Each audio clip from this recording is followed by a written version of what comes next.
আমরা হলফ করে বলতে পারি এই কোম্পানি 2106 কোটি টাকা ব্যবসা করেছে, যেটা টোটাল ইন্ডাস্ট্রি সেক্টর একটা মাইল ফলক হিসাবে থাকবে।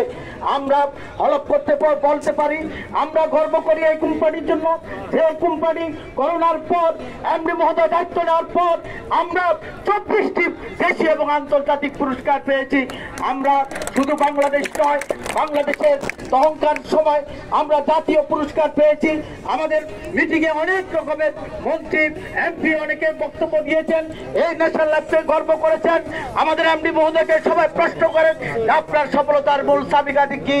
আমার এমডি মহোদয় বলেছেন আমার এক বিশ্বস্ত কর্মী বাহিনী রয়েছে, যাদেরকে আমি যখন ডু বলি তারা করতে দ্বিধা করে না, সেরকম একটি বিশ্বস্ত কর্মী বাহিনী রয়েছে।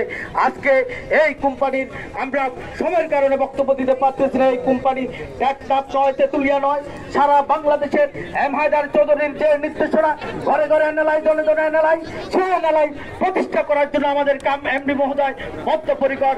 আমি আর বক্তব্য দীর্ঘায়িত না করে